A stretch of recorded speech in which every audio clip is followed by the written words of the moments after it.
আসসালামু আলাইকুম, কেমন আছেন সবাই? আজকে আমি নিয়ে আসলাম বিয়ে বাড়ির মতো জালি কাবাব। আজকে আমি দেখাবো জালি কাবাব। আজকে আমি খুব সহজ করে দেখানোর চেষ্টা করব আর আপনাদের সাথে সব রকম টিপস শেয়ার করার চেষ্টা করব। আমি এখানে গরুর মাংস নিয়ে নিলাম হাফ কেজি, ছোট ছোট করে কেটে নিয়েছি। ব্লেন্ড করব, ব্লেন্ডের উপর যেন চাপ না পড়ে এই জন্য ছোট ছোট করে কেটে নিয়েছি। তবে আপনারা যদি কিমা ব্যবহার করেন তাহলে এই স্টেপটা বাদ দিতে পারেন। আমি নিয়ে নিচ্ছি ব্লেন্ডারে সবগুলো নিয়ে তারপরে আমি এটাকে ব্লেন্ড করব। এখানে কোনো পানি ইউজ করতে হবে না, এটাকে আস্তে আস্তে এইভাবেই ব্লেন্ড করতে হবে। ব্লেন্ড করে আমি নিয়ে আসলাম, এখন আমি সবগুলো উঠিয়ে নিচ্ছি। আর এখানে একটা টিপস হলো, এই কিমাগুলো আপনারা ডিপ ফ্রিজে সংরক্ষণ করে রাখতে পারেন আর যখন ইচ্ছা কাবাব বানিয়ে খেতে পারেন। আমি প্রথমে নিয়ে নিলাম আদার পেস্ট হাফ টেবিল চামচ রসুনের পেস্ট, তারপর নিচ্ছি গোলমরিচ হাফ চা চামচ জিরার গুঁড়া, তারপর নিচ্ছি 1 চা চামচ গরম মশলার গুঁড়া, তারপর 1 চা চামচ শুকনো মরিচের গুঁড়া। এখন দিচ্ছি লবণটা আমি দিচ্ছি 1 চামচ দিয়ে আর একটু দিয়ে দিলাম। তবে লবণ আর মরিচের গুঁড়াটা আপনারা আপনাদের টেস্ট অনুযায়ী অ্যাড করে নেবেন। তারপর আমি দিয়ে দিলাম এর মধ্যে টমেটো সস। আমি এখানে 2 টেবিল চামচ টমেটো সস দিচ্ছি। আমি এখানে যা যা ইউজ করব আপনারা চেষ্টা করবেন সবগুলো ইউজ করতে, কারণ বাবুর্চিরা কিন্তু এই সবগুলো মশলা ইউজ করে। তারপর আমি দিয়ে দিলাম 1 কাপ পেঁয়াজের কুচি, হাফ কাপ ধনিয়া পাতার কুচি, 1/4 কাপ পুদিনা পাতার কুচি, তারপর দিয়ে দিচ্ছি 4টা কাঁচামরিচ আমি কুচি কুচি করে কেটে নিয়েছি। এখন দিচ্ছি একটা ডিমটা দিয়ে একদম শেষে দিয়ে দিচ্ছি লেবুর রস। এখানে আমি 1 চা চামচের মতো লেবুর রস দিলাম। দিয়ে তারপর আমি কিছু বিস্কিটের গুঁড়া নিয়ে নিলাম, কারণ এটা পরে লাগবে, এই জন্য নিয়ে নিলাম। এখন আমি প্রথমে সব উপকরণ ভালো করে মাখিয়ে নিই। খুব ভালোভাবে এই মাখানোটা শেষ করতে হবে। সুন্দরভাবে মাখানো হয়ে গেলে তারপর আমরা এর মধ্যে বিস্কিটের গুঁড়া অ্যাড করব। তবে আপনারা চাইলে এখানে ব্রেড ক্রাম্বস নিয়ে নিতে পারেন, দুটো দিয়ে হয়।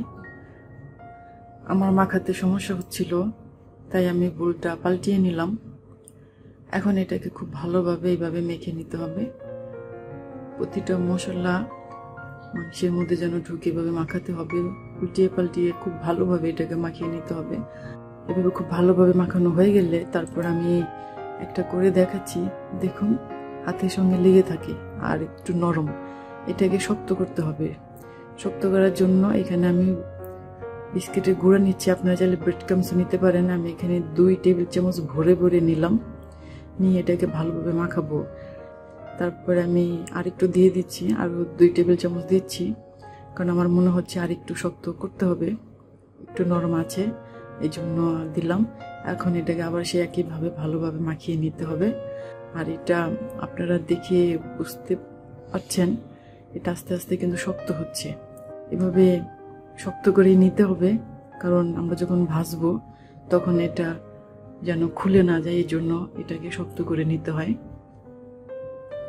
এখন আমি একটা করে দেখাচ্ছি, দেখুন আমার হাতে কিন্তু লাগছে না, সহজেই কিন্তু শেপটা হয়ে গেল। এভাবে আমি শেপগুলো এখন বানাবো। আমি এভাবে ছোট ছোট করে নিয়ে নিচ্ছি, আপনারা আপনাদের মতো করে বানিয়ে নেবেন। ওর 2 হাতের তালুতে এভাবে একটু ঘুরিয়ে হালকাভাবে একটু প্রেস করছি, বাস হয়ে গেল শেপ। এভাবে আমি সবগুলো আস্তে আস্তে বানিয়ে নেব। আমার বানানো হয়ে গেল। এখন এখানে আমি একটু গুনে দেখাচ্ছি কটা হয়েছে। এখানে প্রায় 23টার মতো হয়েছে, ছোট বড় মিলিয়ে। এখন এটাকে কোটিং করতে হবে। তার আগে আমি 2টা ডিম নিয়েছি, 2টা ডিম নিয়ে একটু ফেটে নিতে হবে। ফেটে নিয়ে তারপর এটার মধ্যে কোটিং করতে হবে। তবে আমি ডিমের মধ্যে কোনো লবণ টবণ মিক্স করিনি, লবণ মিক্স করলে ডিমটা পানি ছেড়ে দিতে পারে। এখন আমি একটা নিলাম, নিয়ে বিস্কিটের গুঁড়ার মধ্যে গড়িয়ে নিলাম। গড়িয়ে এইভাবে সবগুলো আমি কোটিং করে নেব। আমার সবগুলো কোটিং করা শেষ। এই পর্যায়ে আপনারা চাইলে ফ্রোজেন করতে পারেন। আমি ফ্রোজেন করব, কিভাবে করব আমি একটু দেখিয়ে দেব। এভাবে একটা নিয়ে ডিমের মধ্যে ডুবাতে হবে, তারপর সঙ্গে সঙ্গে তেলের মধ্যে দিয়ে দিতে হবে। তেলটা এমন গরম হবে, খুব বেশি গরম না আবার খুব বেশি ঠান্ডাও না। আর এই ভাজার কাজটা মিডল থেকে একটু লোতেই করতে হবে, চুলার ফ্লেমটা লোতেই থাকতে হবে। তারপর এভাবে একটা একটা করে দিয়ে দিচ্ছি। জালি কাবাবের এখানেই হচ্ছে সেই বিশেষত্ব। আসলে সব কাবাবই সমান, সব কাবাবই একই, কিন্তু প্রতিটা কাবাবের আলাদা আলাদা একটা বিশেষত্ব থাকে। জালি কাবাবের বিশেষত্ব হলো ডিমের মধ্যে গড়িয়ে এইভাবে বানানো, এর উপরে জাল ক্রিয়েট করা। তারপর আমি একটা কাঁটা চামচ দিয়ে এটাকে একটু ছড়িয়ে দিলাম, একটা আরেকটার সঙ্গে যেন লেগে না থাকে। দিয়ে আমি কিছু ডিমের অংশ আমি এভাবে হাত দিয়ে উপরে দিয়ে দিচ্ছি। আমি আসলে জালটা একটু বেশি ক্রিয়েট করতে চাচ্ছি, এই জন্য এভাবে দিয়ে দিচ্ছি। দিয়ে তারপরে আমি এটাকে এখন কিছু সময় ভেজে নেব। ভাজা হয়ে গেলে এটাকে এখন একটু উল্টিয়ে দিতে হবে। আমি একটা কাঁটা চামচের সাহায্যে এটাকে উল্টিয়ে দিচ্ছি। একটু ব্রাউন কালার করে ভেজে নিয়েছি। এই ভাজার সময় খুব তাড়াহুড়া করা যাবে না, একটু সময় নিয়ে করতে হবে, যেহেতু মাংসটা কাঁচা, ভেতর থেকে যেন হয়ে আসে, এই জন্য একটু সময় নিয়ে করতে হবে। তারপরে এই সবগুলো উল্টানো হয়ে গেল, এখন ভেজে নেব। ভেজে তারপরে এগুলাকে উঠিয়ে নিতে হবে। এপিট উপিট সুন্দরভাবে ভাজা হয়ে গেলে তারপর এটাকে আমি উঠিয়ে নেব। আমি একটা বড় চামচের সাহায্যে উঠিয়ে নিচ্ছি। তেলগুলো খুব ভালোভাবে জড়িয়ে উঠিয়ে নিচ্ছি। আমার কাবাব হয়ে গেল, জালি কাবাব রেডি হয়ে গেল। এভাবে আমি সবগুলো উঠিয়ে নেব। পরিবেশন করার আগে আমি একটু দেখিয়ে দিই, আমি এগুলো ফ্রিজে রেখেছিলাম 1 ঘন্টার জন্য, ডিপ ফ্রিজে। এখন একটু শক্ত হয়েছে, এগুলোকে এখন আমি ফ্রোজেন করব। এগুলোকে আমি একটা জিপলক ব্যাগে ভরে নিচ্ছি। আপনারা চাইলে যে কোনো রেগুলার ব্যাগও ভরতে পারেন, আমরা যে রেগুলার পলিথিনগুলো ইউজ করি ওগুলো তো ভরতে পারেন, আবার এয়ারটাইট কোনো বক্সেও ভরতে পারেন।